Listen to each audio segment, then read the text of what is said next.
Hi everyone, and welcome to my Laracon talk. You might know me as Dries, one of the core maintainers of Laravel, where I mostly maintain the open source repositories. Today we're going to talk about GraphQL, and we're going to focus on a particular part of GraphQL, namely the server-side setup of setting up your API. We'll be using a cool tool which is built specifically for Laravel called Lighthouse, which will make everything setting up a real breeze. We'll also make use of something called the Laravel GraphQL Playground, which will allow us to easily run our queries and query against our own GraphQL API. Here's an example of that. Before we get started with actual code, let's take a quick look at what GraphQL is. And to show you that, we'll dive into our app already, but we'll first take a look at a new folder which is installed by Lighthouse in our root of our app. We'll be building an eShop during this talk, so we'll be doing some basic stuff like adding products to a cart, authenticating a user, making purchases, and viewing lists of orders. Let's take a look at the schema of GraphQL. The schema file by GraphQL is the place where all of its definitions are defined. In contrast to what you might know in a REST API, where all the routes are defined in a route file or you query against separate endpoints. In GraphQL, you actually query against a single endpoint where you retrieve the data from. The GraphQL schema file is something that's known as the Schema Definition Language. It might be similar to something like Swagger and Blueprint, which you might know as tools for testing your REST APIs against a typed language, except that in GraphQL, the schema is the language itself. It is completely typed, meaning you have strong type hinting for your definitions, and you have a lot of validation out of the box already. Inside the schema file, we can already see two root types of GraphQL, namely the query and the mutation root type. What these types specifically do is namely defining our queries for the read side and our mutations for the write side. So queries are the things which we use to read data out from our GraphQL API, and mutations are the things that we use to manipulate data in our API. There are other types as well, namely object types, enums, inputs, interfaces, unions.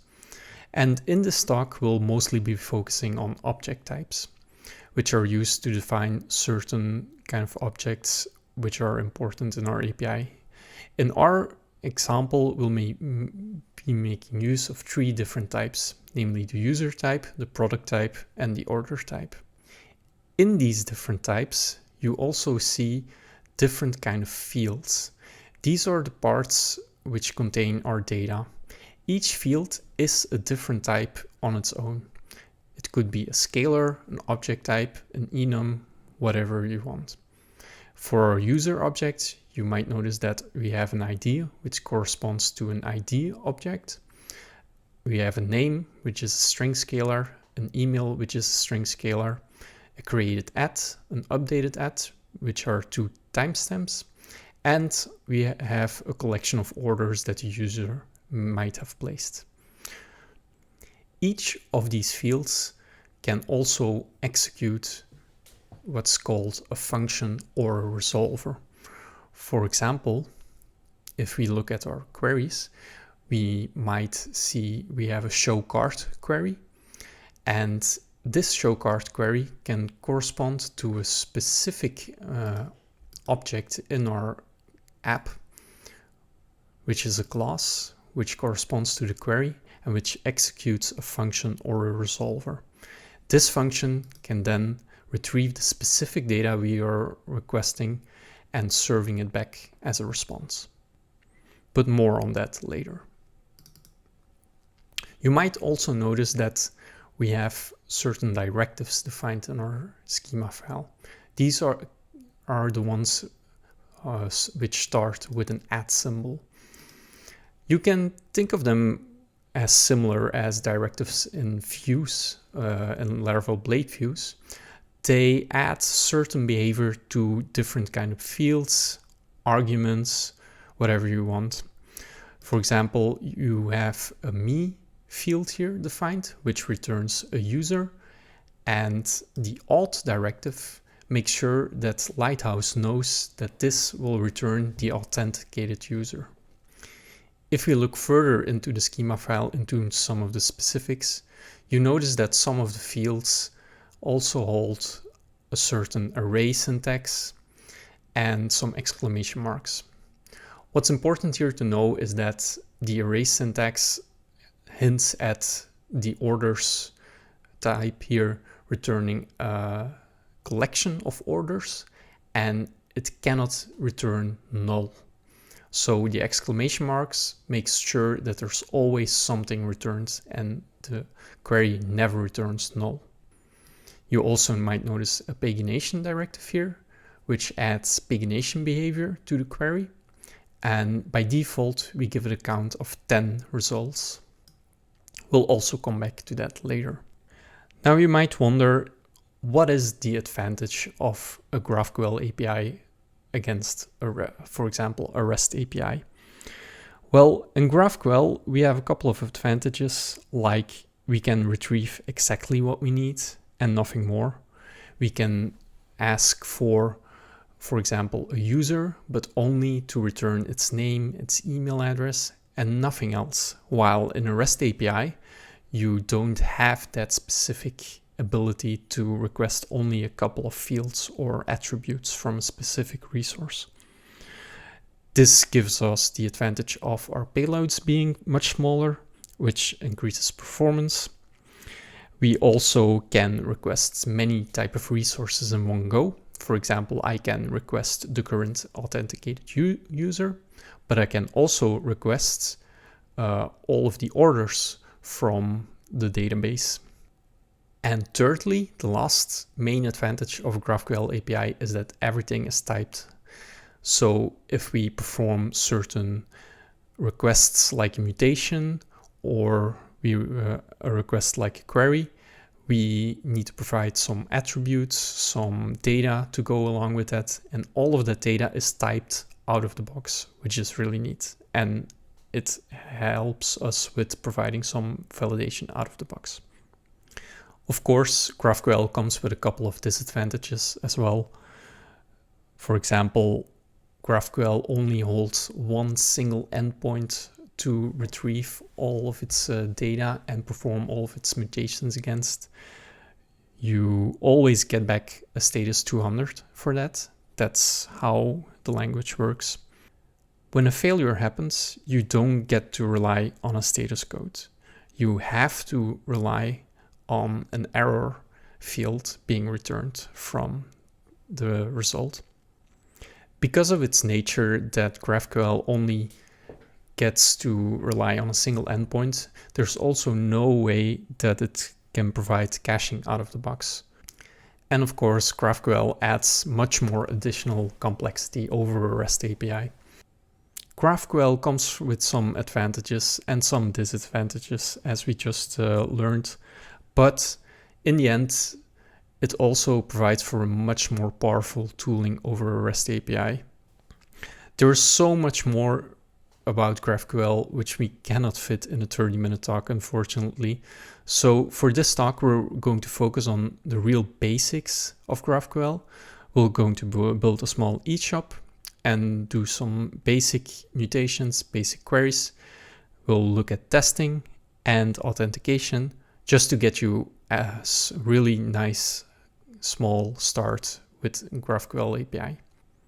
To get started, I'm going to go back to my browser and I'm going to open the Laravel GraphQL playground that we saw earlier. This is where we'll run our queries against our GraphQL API and do our mutations. To get started, we'll first look at a very basic example.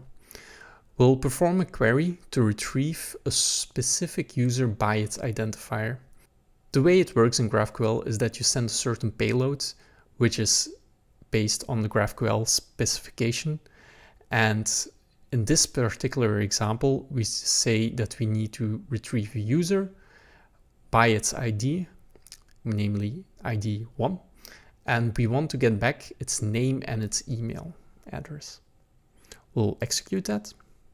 And the data which we'll get back is a JSON payload. Everything for the data which you requested is inside a data key always. You'll get back the key which you requested, namely the user, and the payload for the specific user that you requested. Now, as we said before, a GraphQL query can be adjusted the way you see fit. So if I only wanted to have the name in my result set, I just adjust it and I only get the name back. If I only want to get back the email, we can do just that and keep our queries nice and small. This is super powerful over a REST API where you don't have the control to request these kind of things. You either have to build it in yourself, but in GraphQL this comes out of the box, which is really neat. Let's quickly look at how this corresponds with the code in our application. So we have the user query. Let's take a look at how that looks in our schema file. Here it is. And what's neat about the tool that we're using, namely Lighthouse, is that it works out of the box for us without having to write any class or code ourselves. We define the query specifically. We tell it that we can query by its identifier, namely an ID type.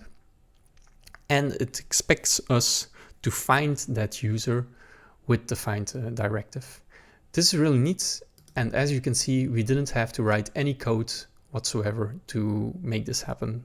That's pretty cool by Lighthouse. Now let's look at the next example.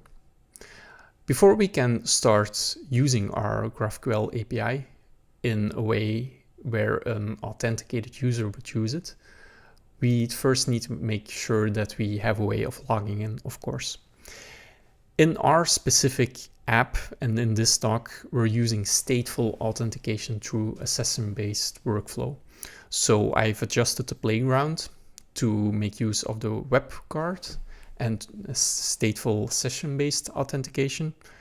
In a different, more productive kind of example, you might use something like Sanctum or a different token-based API, perhaps Passport, whatever you need or prefer.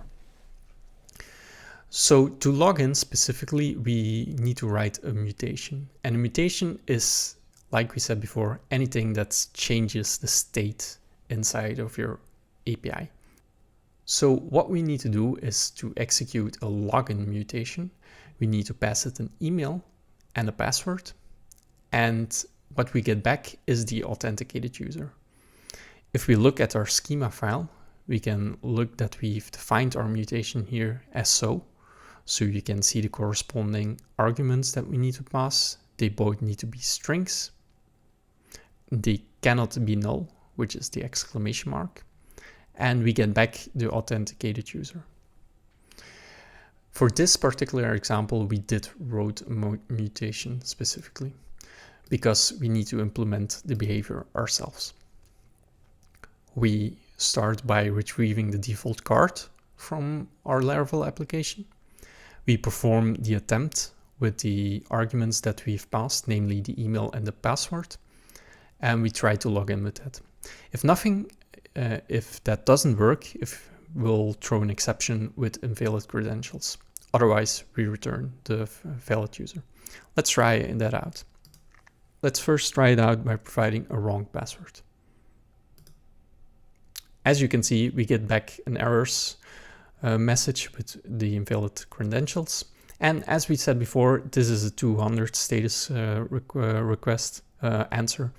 And it provides an errors key where you can see what the message is, the debug message if you have the debug state on, and you can use this to implement any error state in your application. Let's try it out with a working password. And that worked. So we can now log in and get back our authenticated user.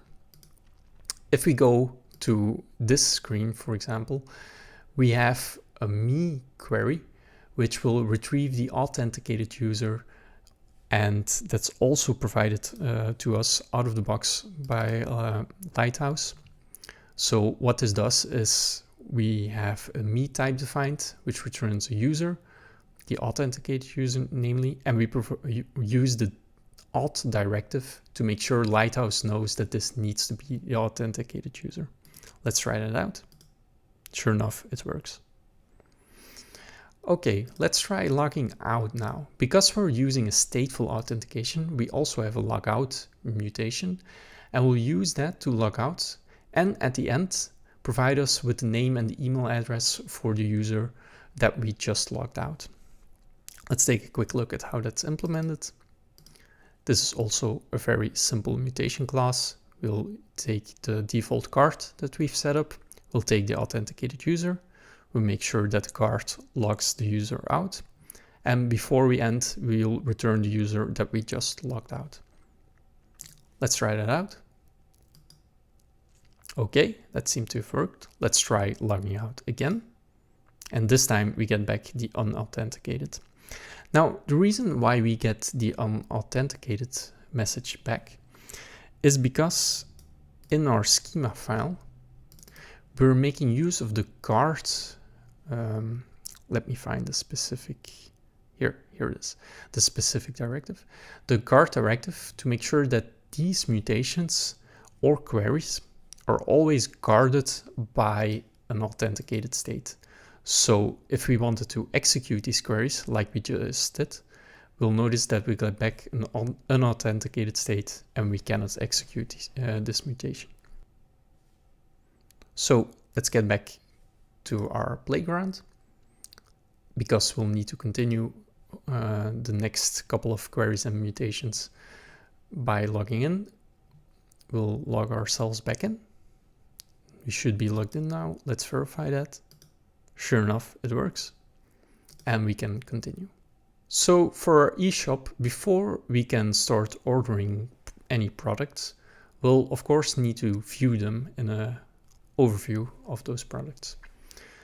I've already prepared a certain query, and this is again a query that I haven't defined in my code itself. It's just a named query called list products, and it will retrieve a list of products and we'll get back the ID, name, description, and their price. Let's execute that. And sure enough, we'll get back a list of items which we can purchase. If we go back to our schema file, we'll take a quick look at how that looks. We'll see here that we have the products field. It will return an array of products which are always present and they cannot be null. And because we're using Lighthouse all directive here, it knows how to retrieve them. Okay, let's now look at how we can add products to our cart. So what we have here, we have an add product to cart mutation. It needs to receive a product identifier, and it will return a list of all the products that were added to our cart. Of course, it's guarded by our authenticated state, so we'll need to have a logged in user to execute this. Let's get back to our playground. If we'll see here, we have the mutation prepped already. We can add product to our cart. We pass it the identifier of 1, and we return the identifier, the name, and the price of the products that we were added to our cart. Let's run this. Sure enough, we've added the Laravel Bowman shirt to our cart. Let's try adding a different product. Let's try adding product number 3. And here we go. We have 2 products now in our cart. Let's try and see how we implemented this in our code. So we have an add product to cart mutation here, which corresponds to our schema file. And we have a user cart on the user model itself. We have an argument that we passed along, a product identifier. We put it in an array, we merge the array, we make sure that we have a unique set of identifiers. We save the user model, and after that, we retrieve all of the products which are in our cart and return them in a collection. Let's get back to our playground. Now we can also, of course, show the cart to the user directly. Here we have our show cart query. Let's run that. Sure enough, we get the results back from our cart. Okay, so we can also, of course, remove products from our cart. We have another mutation for that. We might pass along product number 2. Let's see what happens. Because it wasn't in our cart already, it doesn't really matter. We just get back response with the cart contents for product 1 or 3. But we might want to remove the sunrise mug. We might just want to purchase the shirt. And sure enough, we get back our shirt, which is the only product in our cart right now. Let's take a look at how that specific mutation is implemented. So what we'll do here is retrieve the authenticated user. We'll make sure that we filter out the products which we are removing, saving back our cart collection, and returning the collection of products which are in our cart. Our show carts query from before is also pretty basic. We just retrieve our cart which we have saved in our database and retrieve the list of products. Now, of course, you might also want to test your GraphQL API. Again, Lighthouse has some pretty cool tools for this out of the box. I've already prepared some tests for this application. So there's a different GraphQL directory in our tests directory. I have a separate one for mutations and queries. Let's take a look at the show carts test. So I'm implementing a base test class here. And if we look at that test class, it's just a super basic test class, which extends the main test case class from our tests. It adds a new trait called makes GraphQL requests. So the test class is aware that it can make GraphQL requests. If we look at the show cart test case, we'll see that we have a single test. It just tests the show cart query itself. We have a new method called GraphQL, which executes a specific GraphQL query. We prepare a specific product and we take the first one. We prepare a user and we already say that we have 1 and 3, the identifiers 1 and 3 inside the cart of the user. We execute the query and we get back the products that we requested. We also have a mutation test for our add product to cart mutation. And in a similar fashion, we create a product, we create a user, we make sure our user is authenticated before we execute our mutation.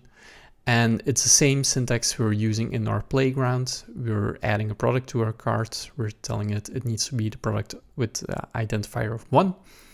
And afterwards, we assert that we get back the JSON payload we expect the mutation to return to us. So as you can see, testing is very simple to do with Lighthouse out of the box. Now let's continue building our shop. We still have a couple of things left we need to implement. First, namely, we need to make sure that we can actually purchase products from our cart. I've already prepared another mutation here. Namely, this will execute the purchase products mutation and it will return an order for us. We request the identifier, we request the total amount that we paid, we request which user that made the order, its name and its identifier. We request which products which were made, and also we want the identifier and the name back from it. So let's first see if we still have things in our cart. We still have the Laravel Bowman shirt, but let's first add another product. So we make sure we have 2 products. So now we have also the baseball cap. Okay, let's do this purchase. There we go. We added another order to our user. It's the 26th order. It was a total that was generated from our products. It was for our own user, of course. And our products are the Bowman shirt and the baseball cap. If we take a look behind the scenes at how this particular mutation was built, we can see that it's a basic mutation that we defined. It doesn't accept any arguments. It just takes the current contents of the card of the current authenticated user. It's of course guarded by the guard directive again, and it returns an order object. And the order object is defined here. It has an identifier, a total amount, tight timestamps, and the relations which we saw earlier. If you take a look at how this was implemented, it's also a bit more of a complex mutation. We make sure that we return the user, which is authenticated.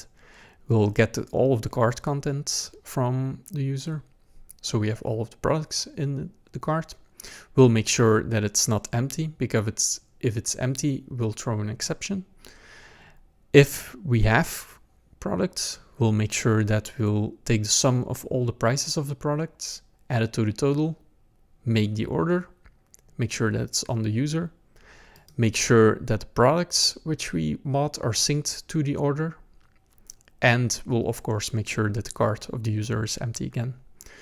We'll refresh the order to make sure we have a clean state and return it to as a response.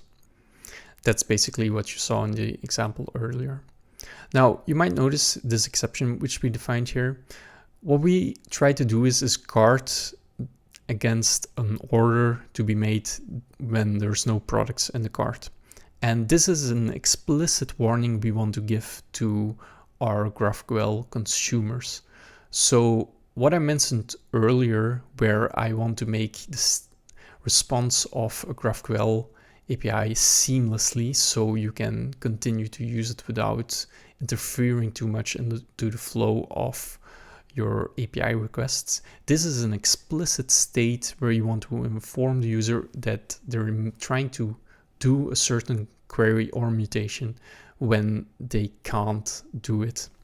And GraphQL also allows for the ability to define custom exceptions for this.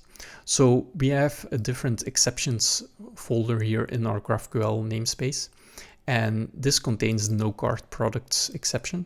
It just extends an exception base class, and it implements a specific renders errors extensions interface, which makes sure that some extra methods are defined which we can use, and we throw a specific message towards the end user.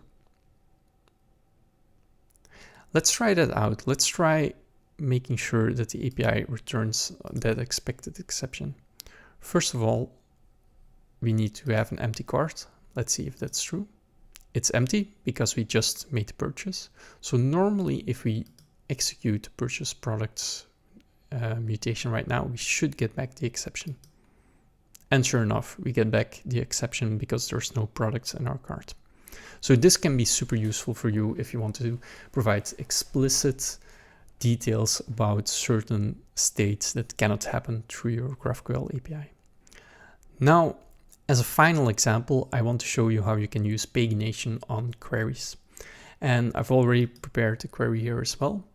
Let's take a quick look first at how that's defined in our code, in our schema. If we scroll back up here, we see here an orders type, an orders field, namely, with a collection of orders. It cannot be null, of course, and it's paginated. It has default count of 10 results. And let's try executing that. So we're on page 1, and we want back the ID, the total amount of the order, the name of the user, and the name of the product that we bought with the orders. And as you can see, we get back all of the data from here. So This might be a little bit weird that we have a data key inside of a data key, but you have to remember that the top level data key is the one which returns the data from the GraphQL result itself. Then we have our query specifically, because we can also execute multiple queries if we wanted, and we want to have the results for this one. And the data key here is the data from your paginated results. So that's the difference between those two data keys. And we get back collections of all of the data we requested. We can, of course, request less data if we wanted. Now we only have the username and the total, but that's how that works. We can go to the second page, paginated results, and we get back the second page of results.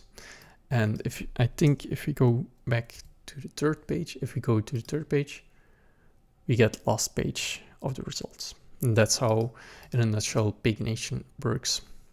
You can, of course, manipulate this by providing extra arguments, defining extra arguments in your schema file to order, sort, and search whatever you want. But that's a little bit outside the scope of this talk. Okay, we've already saw a lot already. And I think this is a good place to close off a little bit. We saw how you can authenticate users. We saw how we can execute queries, how you can write mutations, execute mutations, how the schema file is defined, basically what directives are, what fields are, what types are. We saw some of the basics, saw some of the advantages and disadvantages of GraphQL. But of course, there's a lot more to GraphQL than just this. GraphQL also, for example, has support for uploading files. Lighthouse has support for out of the box for uploading files if you want to. You can even define validation inside of your schema for when you want to pass certain values but want to execute some validation against those values. You can make use of a third root type, which is namely a subscription, and that provides things for streaming data to the front end, sort of in a similar way as to how WebSockets work. Unfortunately, we're running out of time, and this was kind of meant as a basic introduction for you on how to set up a GraphQL server-side API to get started. But I want to close off by mentioning some resources as well, which you can use to continue your search in getting more knowledge about how to make the most out of a GraphQL API. First of all, there's Webinox GraphQL PHP, and Lighthouse uses this under the hood. It's basically what makes Lighthouse tick under the hood. And you can also use it in a plain PHP application, not just a GraphQL API, not just a Laravel application. It has some great documentation as well. I suggest that besides Lighthouse, you also take a dive into this one to make sure how you know how it ticks under the hood as well. There's also a really great tutorial series by Andre here, where he goes way further than me into how to set up a GraphQL API in Laravel together with Vue as well. It also touches the client side of GraphQL on how you can consume your GraphQL API, which goes beyond what we're doing in the playground. It's a really cool series. It has like 10 different videos. Definitely check that out. To get started with consuming your GraphQL API in the front end, I can really recommend Apollo. Andre also uses this in his tutorial series, and it's basically the industry standard for getting started with consuming GraphQL APIs. It has support for web-based, iOS, Android. Definitely check it out. It's probably the most used library out there. If you want to have an example of what you can build with a GraphQL API, you can take a look at Nightlands, which is a mobile strategy game upcoming in 2021, sorry. And it makes use of Apollo for the client side. It makes use of Lighthouse for the GraphQL server side. It makes use of Laravel behind the scenes for its API. And it's basically a cool example of what you can use to build with a GraphQL API. Definitely also dive deeper into the Lighthouse documentation. There's lots more where this came from. It has really great documentation for things like error handling, uploading files like we talked before, organizing your schema when things become too large, defining custom directives if you want, more security, things like authorization, validation, sanitation, and all kinds of different things that Lighthouse provides, which is kind of out of scope for this talk, unfortunately. That's it for me. I hope you enjoyed this talk. I hope I see you build cool things with GraphQL, and if you do, definitely hit me up on Twitter if you do. Thanks for watching. Bye.